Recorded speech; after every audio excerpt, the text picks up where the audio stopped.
boy, do we have an epic episode today, Podsters. I am bringing back Elisa Ellis. She is a wardrobe stylist, a speaker, a author, and I like to refer to her really as a style coach. And we're talking about a few things today. We're going to talk about how your style can be a competitive advantage. And if you don't have any style, or if you think you don't have any style, don't worry about it. We cover that. We talk about how your brand never sleeps, how you can manage a style on a budget with some really great options. We talk about dressing as self-care, which is really interesting. We talk about what Elisa likes to call your ABCs: authentic, on brand, and confident. And you can show up authentic, on brand, and confident with a few little tweaks. We talk about image breakers and image makers. And then we get into how she finally brought this book across the finish line, and how after months and months and months of talking about it, thinking about it, giving herself all the reason why she couldn't do it, she finally did the thing. We talk about the brass tacks and the tactics on how she did it. So Podsters, this one is a treat for you. This is the last of the New Year, New You energy. This is everything you need to know if you want to tweak your style a little bit, close on more business, get the job, show up authentically, have some fun, and really just be awesome. So buckle up, Podsters. Here we go. Podsters, we have a treat for you today. I have brought back Elisa Ellis, and I'm going to let her introduce herself. But here's the scoop, Podsters. You first met her probably about a year ago, maybe a little less. And this is the last of the New Year, New Me themed podcasts we will be doing, because I believe that you are continuously on a journey to improve, evaluate your goals, all those things. I also personally, twice a year, take a look at where I'm at and take stock, once in January and once in July, which is my birthday, by the way. And then, so tell the Podsters who may not know you yet and who will, tell us what you do. I am a wardrobe stylist and I work with clients one-on-one, and I also work with businesses. I help them with their teams who are not showing up dressed appropriately, and I say what HR can't.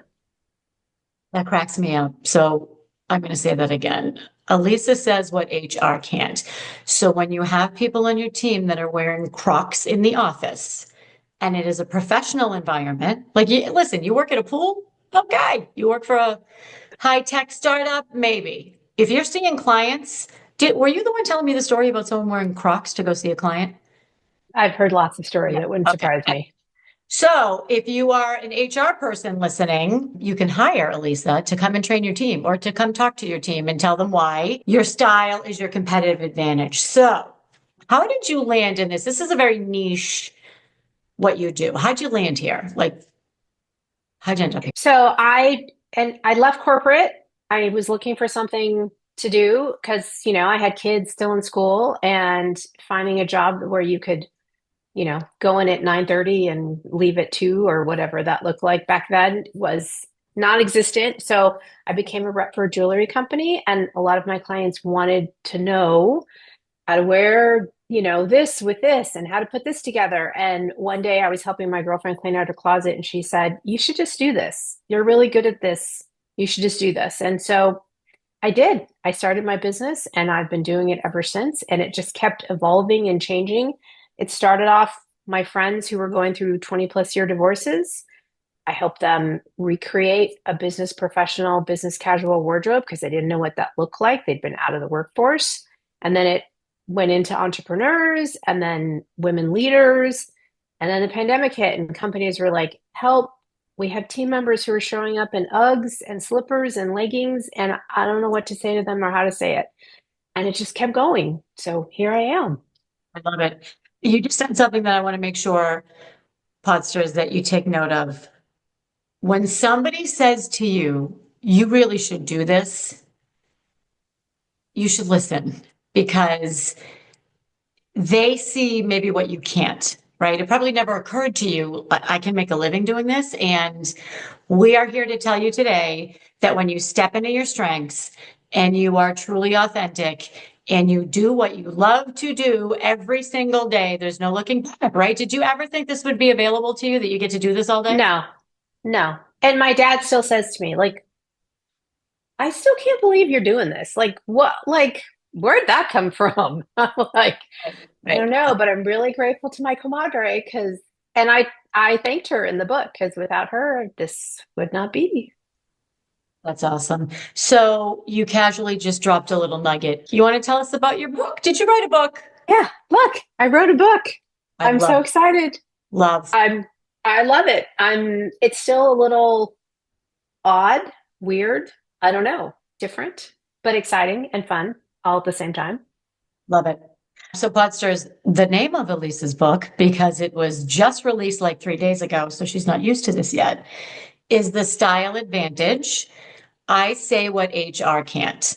And this is, I know this book intimately, and we'll get into that. We'll get into the reason why a little later. So, this is a combination of personal style tips, confidence tactics through your style. It's a handbook for HR. If I owned a large company, I would give everybody this book. There's no question. There's research, there's data, there's anecdotes, there's ideas, there's strategies. This is the best thing ever. So we're going to link to it on Amazon, right? Yes. Yeah. Okay. So, and we're going to talk about the process of how Elisa finally wrote this book, which she was talking about for a very long time. But before we do that, I want to get into what's in the book. So you and I talked about this quite a bit. And there were so many aha moments when I spoke with you. This was a long time ago. And I'm going to share a couple of my stories as you're talking because they're real stories. So tell me about your brand never sleeps. So, I'm always talking to people that about how you show up matters. And last year I went to this luncheon with the president of D Magazine. Her name is Julia Allison. And she said in her presentation, your brand never sleeps. And I thought, oh, that's it. That's it. She said it's from the time you wake up and you leave the house and walk your dog and get your coffee and drop off your kids to the time you go home. It's not just your LinkedIn profile. It's not just the picture you put up on Right. Facebook or wherever. It's not your office corporate headshot. It's how you're showing up every day, especially now because our lives are so much different. And it hit me, and I thought, that's exactly what I've been talking about. But she just said it so eloquently. I was like, that's it. And it's so important because we think, oh, I'll just have my work clothes and I'll have my workout clothes and I'll have these clothes. But really, we need clothes that fit our life and our lifestyle. Totally. And I want to make sure we're really clear because the last time you came on, I'm going to link to the last episode as well, but we talked about, we're not talking about a Prada bag and Louboutin shoes. It could be No, sneakers and a signature color. It could be, a yes. necklace, whatever. And I think, by the way, is the story in the book about the woman in orange, is that about me in pink or is it really about somebody in orange? No, it's really about somebody in orange. Okay, so here's why I'm asking because I was reading the story about this woman. She always has a pop of orange as part of her brand. Yes. And you all know I always have a pop of pink. And just last night, a new colleague of mine, I sent her something. It was totally unrelated to work. And she said, I can't look at hot pink and not think of you. She said, excellent Right. branding. So it's really, it works. It works. Okay, Yes. so I'll get my ego out of the way, and I guess I'll believe you that this person who wears orange, which I love, by the way, But I um, quoted you and talked about you in the book. you did. So, all right, so tell us the story about the woman in orange because it's a great example.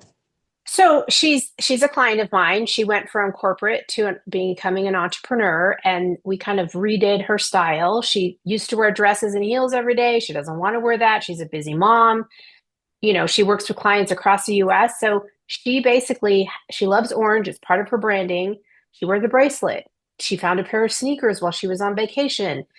She's not showing up in a bright orange suit. She wears a pair of earrings that have, Mm. like there's just always something a little bit orange.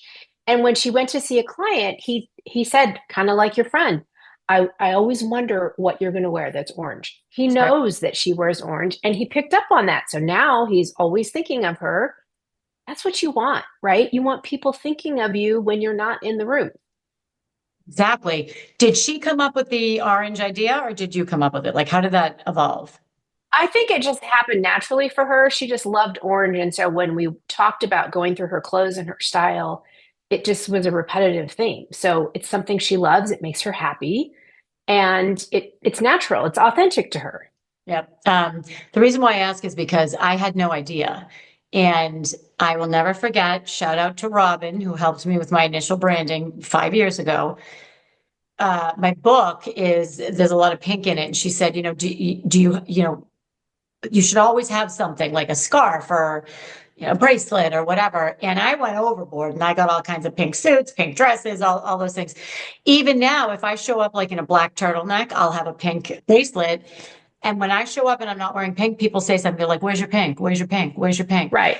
Yeah. It's interesting. It's true. So the other reason why I want to talk about your brand never sleeps, and I can't remember if I told you the story. I think I probably did about when I was on the plane going to Vegas. Did I tell you And this? that, yeah, I think so. And there Yeah. were people there and you did not look Yeah. appropriate. Yeah. So it was when I was talking to Elisa, and this was, not that long ago, Podsters. So if I haven't in before before Lisa, if I was getting on a plane, so I was going to Vegas, it was or this was before I was out on my own. I was working for a company, and it was a very early morning flight, and I looked like a schladink, I think is the term I used, right? I just, I had on leggings and a sweatshirt, which is fine, but it wasn't professional.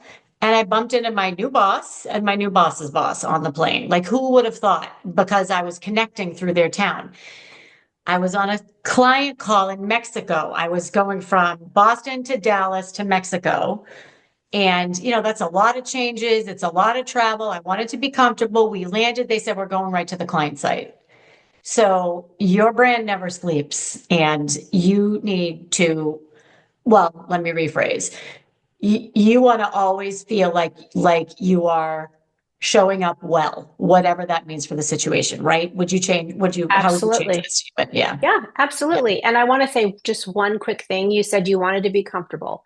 There's so many options today that are elevated. You can create an elevated look and still be comfortable. There's all kinds of new fabrics, new styles that allow you to show up on brand with confidence in pieces that are authentic, and you can still be comfortable and look appropriate for whatever you want to look appropriate if you walk into your boss, if you have to go straight to a meeting, if it's about having the right clothes in your closet that fit your life and lifestyle. The right clothes in your closet that fit your life and your lifestyle. I love that. It's about having the right clothes in your closet that fit your life and your lifestyle. Right. So I was I was always on brand except when I was on planes. This is recently now. This is a few months. This is like last year. And Elisa said, "Well, why wouldn't you wear some pink on the plane?" I'm like, "I don't know. Like what?" So I went out and got a long pink duster cardigan, super comfy, super yummy. I can snuggle up in it on the plane. And if and when I see someone that's a potential client, I'm on brand. Yep, Easy. Yep. absolutely. My pink Puma sneakers, right? So say that again, what you said. It's about having the right clothes in your closet. That fit your life and your lifestyle. Okay. So, and by the way, since you're on the topic, I'm not, I know you don't want to call it a specific brand, but there is a brand out there that's been doing some clothes, two brands actually. I'm going to say it, Athleta and Spanx, both doing clothes for travel. That's it, Yes. right? In theory. Yeah. And you can look polished. I mean, I have two pairs Yeah. of those Spanx Air Essentials. By the way, they're not like the super tight ones. They're just comfortable, but they're polished. I can wear them with a jazzy sneaker and a jazzy hoodie, and I am good to go. And Right. okay. Which leads us into confidence because when I wear my plain clothes that are nicer, I show up differently. So talk about that. Talk about how what you're wearing impacts your confidence. It's a huge thing. I even quoted you in the book. Confidence impacts outcomes, right? I just got a text from somebody this morning, a colleague that's reading my book, and he said I had to go change into better clothes for my work from home day. And I love hearing that because there's actual research that shows that what you wear has an impact not only on how you think, but on your negotiations, your sales, all the things. And so while you might want to just be comfy because you're at home and no one's seeing you, that's twofold. So why wouldn't you dress up for you? This idea that, well, I'm not going anywhere. I only dress up if I'm going to the office, or I only dress up if I'm doing X. Well, why wouldn't you dress up for you? It can be a part of your self-care, and it directly impacts your collaboration, your negotiation, your productivity, all the things. Okay, so I'm taking furious notes here. A couple of things. You said dress up. I'm thinking dress, period. So, No. Yeah, like I don't mean dress up. I mean wear right. something besides your leggings and sweats.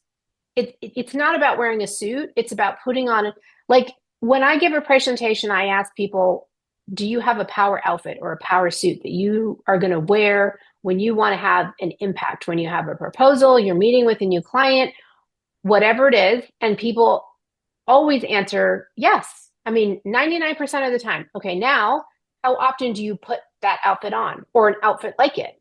Well, then the numbers drastically go down to hardly anybody. Well, why wouldn't you want to feel that way every day? And it's not about putting on a suit, it's about putting on an outfit.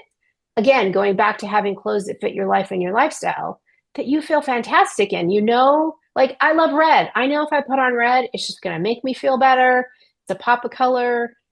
It's going to change my day versus putting on a pair of sweats that are kind of blah and I feel blah in. I completely agree. I completely agree. I'm not going to get into too much detail here, but yes, I agree. And I find that if I'm in like a slump, if there's like a couple of weeks where I'm just like blah, almost every time I'm walking around in my skids, I call it, until like 2 o'clock or 4 o'clock if I'm working from home. I'm like, no, no, no. Just put on some joggers and show up the way you want to show up. Anyway, you also said, let's talk about dressing as self-care. I Yes. love that. Yeah. So Well, tell us because more. we don't put ourselves on the list. I give this example all the time. As women, especially, we our kids need something, our parents, our friends, we will go out and buy it and won't think twice about it. But when it comes time to buy a new bra or replace the jeans or the top, whatever it is, it's like, oh no, I don't really, I have something in my closet. I don't need that. But what if you getting up and getting dressed was a mood shift, a game changer in your life and business, right? So why wouldn't you do that for yourself? And it doesn't mean you have to go spend a lot of money. I'm so glad you mentioned that because I just wrote down. So let's be a little specific. So you can get great stuff at Target. You can get great stuff at H&M. Like, are there any other kind of lower cost? Sure, I shop at J. Crew Factory, Banana Republic Factory. Yep, You can yep, find things at yep, Nordstrom Rack. I mean, yep. there's a Love multitude of it, love stores it. that you can find things Mhm. at lower costs that The still other have thing, decent quality. lower cost, decent quality. Thank you. Sorry, I interrupted you. The other thing I do is if I see something I love and it's not really a must have, I'll wait and I'll trace it out. And I'll be like, I just bought a whole bunch of sweaters from off Fifth, from Saks off Fifth. Right, They're all on sale. They were on sale and then they're 30% off. So the sweater that cost $350 is now $49. right. And I give strategies like that in the book. I talk about, sign up for email lists, put a heart, or sometimes you can quote unquote save the things you like, and they'll let you know when the item goes on Mhm. sale. And Yep. if it's a brand that fits, you might be able to get it at a resale store or, when it goes on sale or whatever it is. Yes. Love it. Talk to us about image breakers and image makers. Aha! I stumped you on that. You didn't know I was going to ask you about that. There is a lot of discussion right now in companies about what's appropriate and what's not appropriate. One of the Okay. biggest questions is what types of sneakers? Are sneakers allowed? Do we not allow sneakers? Do we allow jeans? No jeans? All the things. And the reality is it could be really basic. There if things are pulling too tight, if you're showing too tight, too short, there's appropriate and there's inappropriate depending on your situation. And I'm going to make you giggle, but like I've heard stories about men wearing their shirts unbuttoned, like we're going back to the Bee Gees, Right. Staying Alive Just days. Bill, yeah. Danny Terrio. Yep. Right. Yep. Exactly. And the same is true for women, but there's a time and a place for that, but it's not necessarily in the office or when you're client facing. It's there's rules and guidelines depending on the company, Yep. and you should be aware of those. And even if you work for yourself, you need Right. to really think about it. Well, the big thing that's really a little thing is when you pay attention to your own details, that's a reflection of how you are going to pay attention to somebody else's details, right? Whether you're an entrepreneur, in corporate, in finance, a lawyer, whatever that is, if you're not paying attention to how you're showing up, how can the client feel comfortable and confident that you're going to pay attention to their details? That's how I see image makers and image breakers. I love it. I love it. What if I feel like I'm firing the questions at you, although it is a podcast interview? What if I don't know my style? Like, what would you say? By the way, Podsters, I do not send questions to my guests ahead of time because I want everything to be 100% authentic. And we're going to get into that authenticity in a minute. But so Elisa has no idea these are coming. So, what if I don't know my style? What if my kids, my kids are now 12 and 14. I can lean back into my career. I don't even know where to start because all I've been wearing is sweatpants and Keds for. Sure.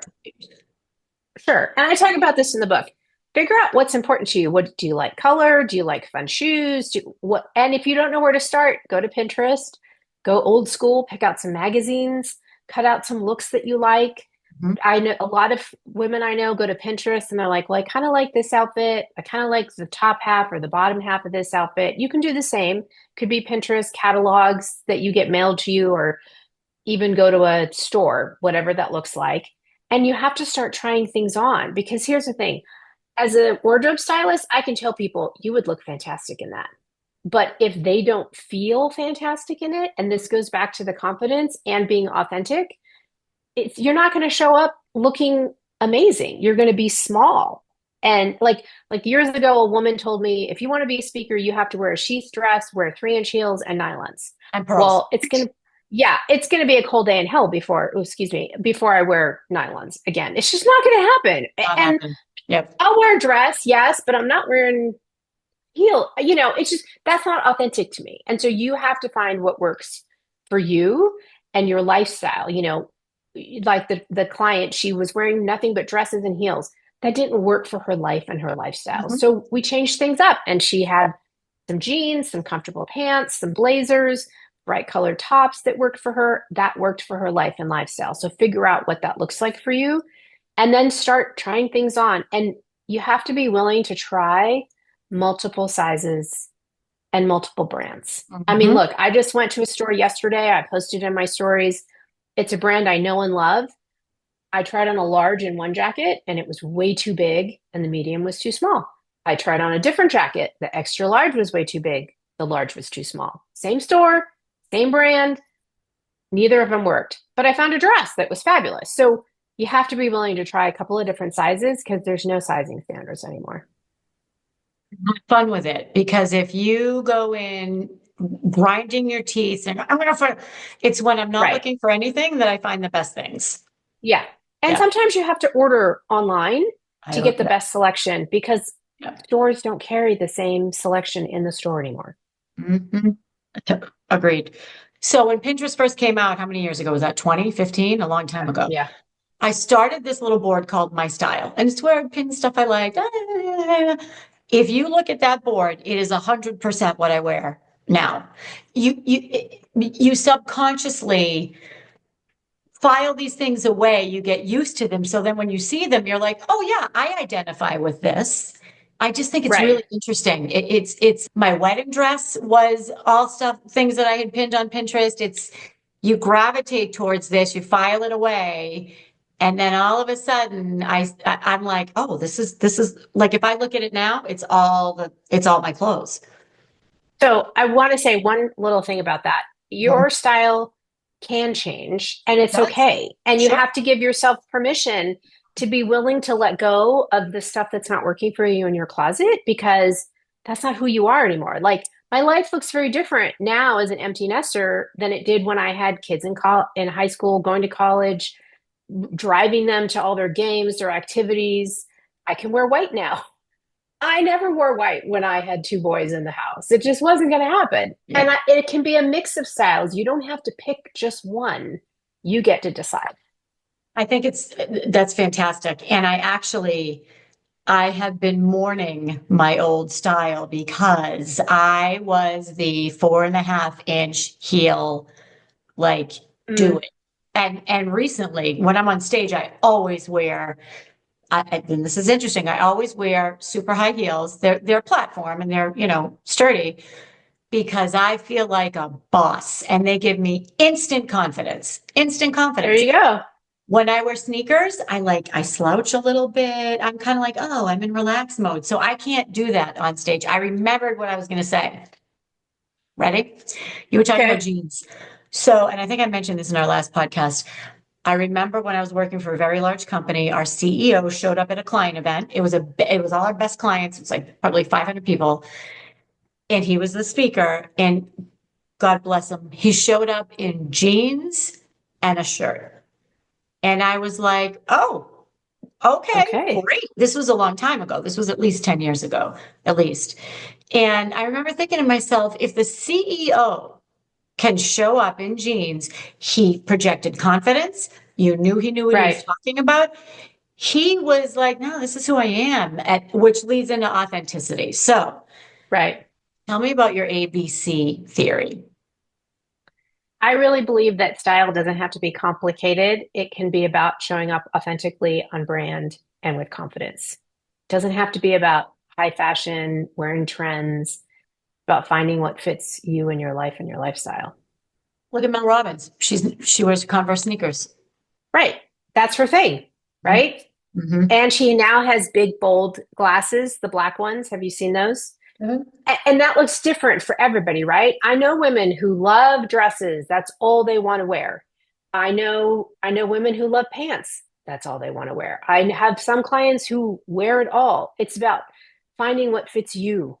And that's really what it's about. And so that you can show up consistently, right? Because if someone tells you wear X, but it's not really comfortable for you and it doesn't work for you, you're not going to wear it. And then you're going to show up potentially looking like a hot mess. No one wants to look like a hot mess. So No. when we were talking, you gave an example. I can't remember if it's in the book or not. Can you hold up the book, by the way? Because I want the Podsters to see your book. Yes. Yes. Style Advantage, available on Amazon. So what if, I think you told me a story about a woman in a sweatshirt. Like, what if my style is Oh, sweatshirts? I did tell you a story about a gal. I had a professional who said they worked with $1 million clients meet me for a networking coffee, and she showed up in a sweatshirt and talked about how she worked with $1 million clients and this was her ideal client and all about her business. Okay, great, but I'm never going to refer you because you knew full well what I did for a living, what I do for a living, and you thought showing up in a sweatshirt talking about your $1 million clients was appropriate.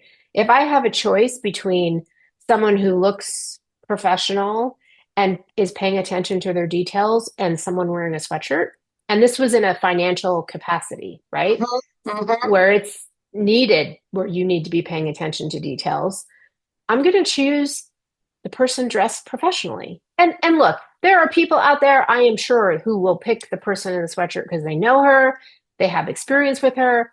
Awesome. But not me. And really, that's what the whole book is about, right? Like, you could be doing your thing and going along fabulously.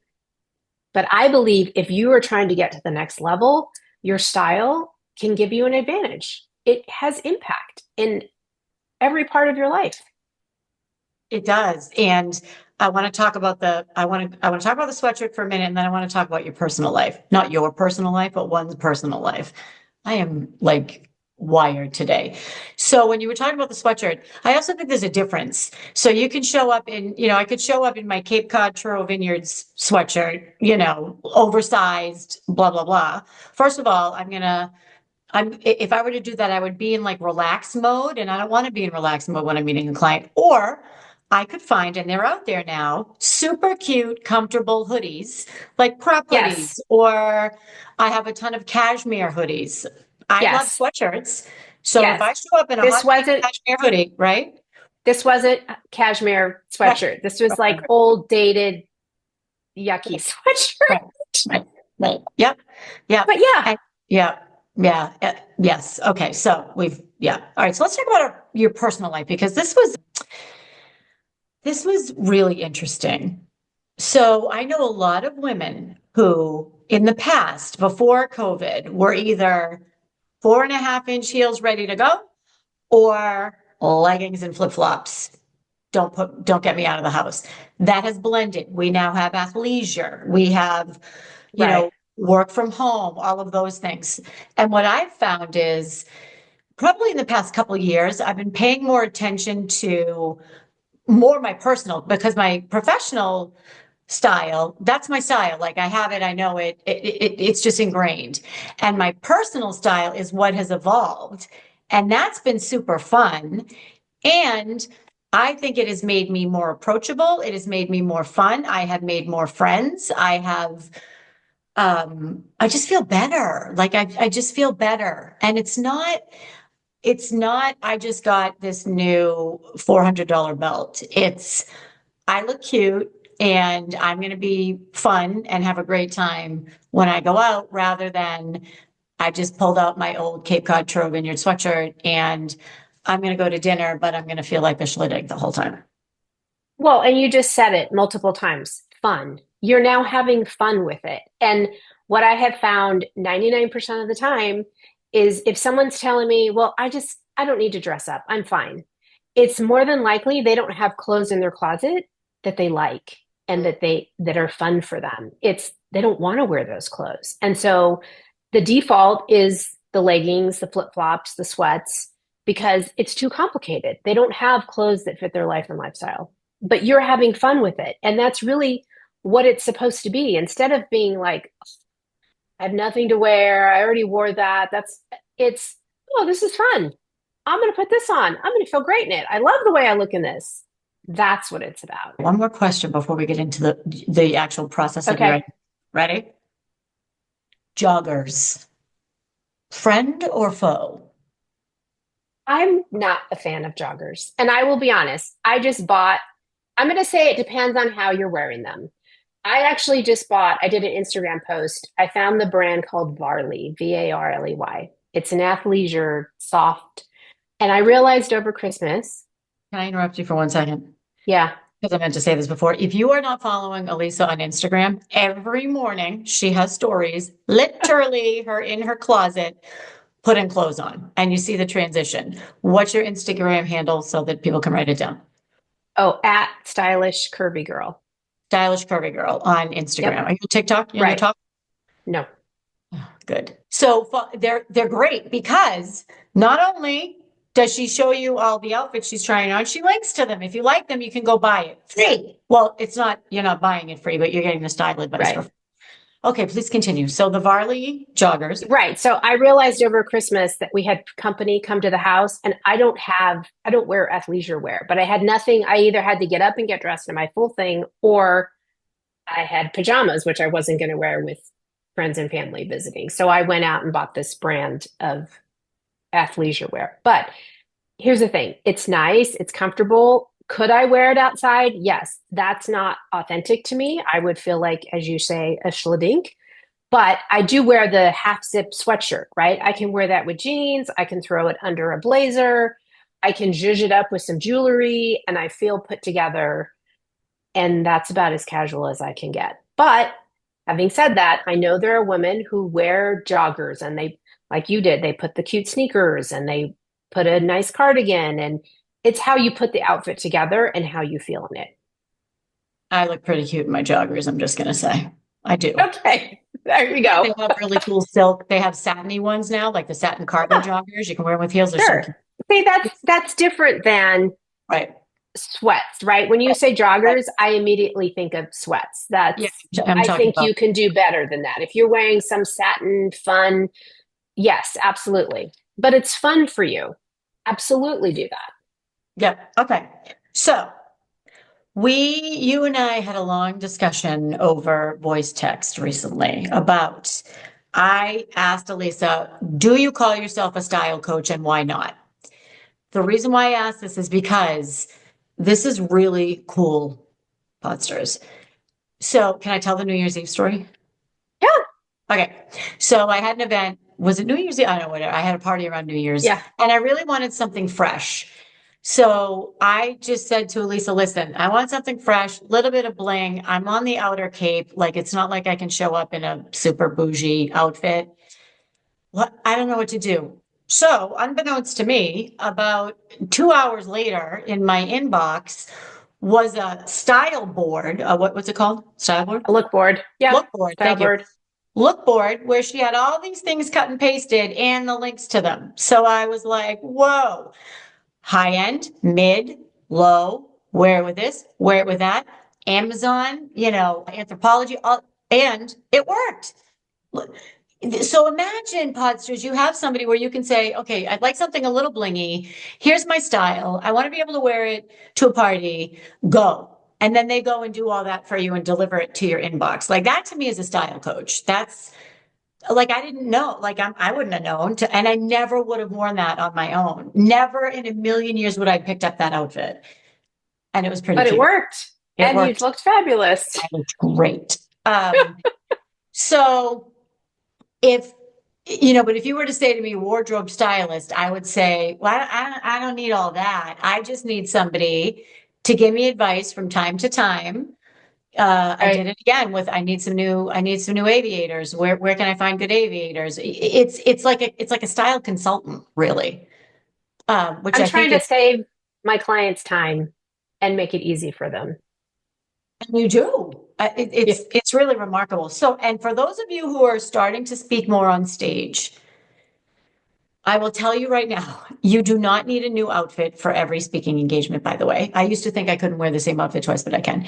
And you are going to run out of ideas. There's only, like, take me, there's only so many pink suits I can wear. So I need other ideas. And, that's why you need somebody to say, no, no, this is what I do. I got this. And somebody to say, that runs large, that runs small, that's not great Right. quality. Think about how much time you would save.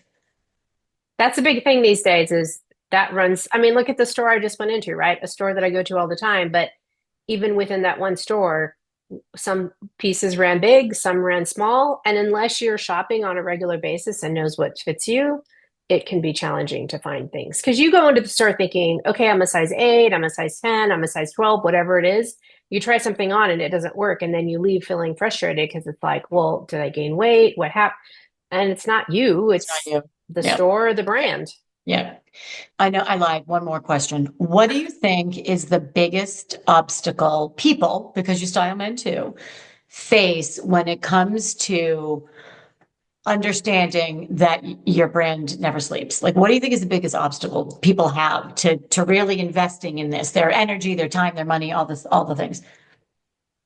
I think they don't realize how it can impact them, right? Mhm. Like you and I have talked about when we were talking about the book. I don't want to stand out. Okay. You don't want to stand out, but do you want to be remembered when the client needs somebody? Do you want to be remembered when it's review time, when it's promotion time? Okay. Well, of course. Yes. And then how do you make that happen? Right. It's Mhm. just not knowing what you don't know. That's Mhm. one of the biggest obstacles, I'm going to I would say. agree. I would agree. Like my 2 word summary of that is why bother? Well, here's why you should bother. Right. Right. Yeah. Yeah. And it's not even if you're a mom and you're listening to this, and we have a lot of moms that listen to this, you're running to the grocery store. Again, we're not saying dress up in Versace, but we're saying just Right. feel good about yourself. Right. Absolutely. So tell us about you wrote this book. So why did you want to write the book in the first place? Let's start with that.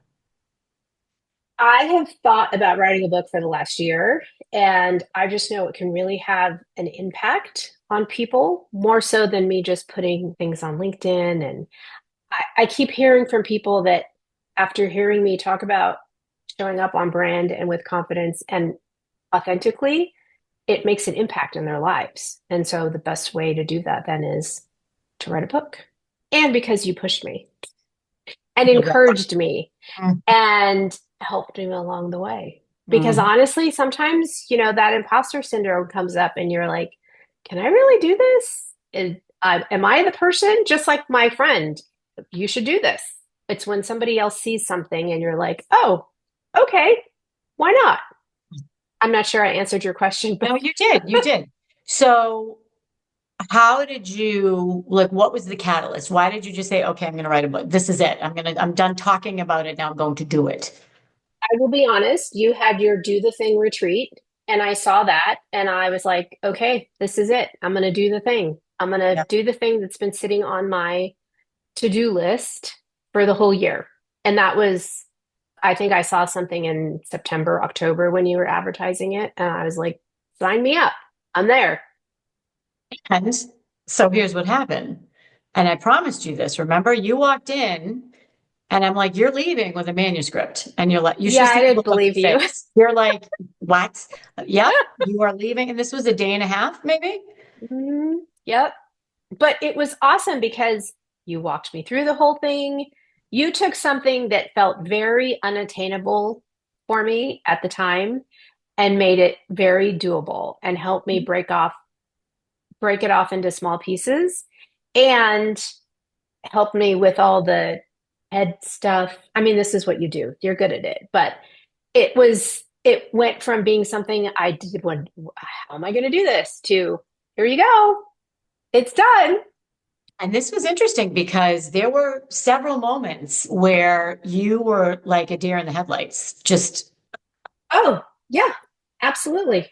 But right. you walked me through it and talked me through it. And it was that whole retreat was super helpful. And you gave me manageable, doable task isn't the right word, but action items that I could then do on my own. Yeah, I think, you're so overwhelmed and you make such a big deal out of this thing. It could be, I'm going to speak, I'm going to write a book, I'm going to leave my, whatever. And then you have this objective person that says, I get it. I understand this.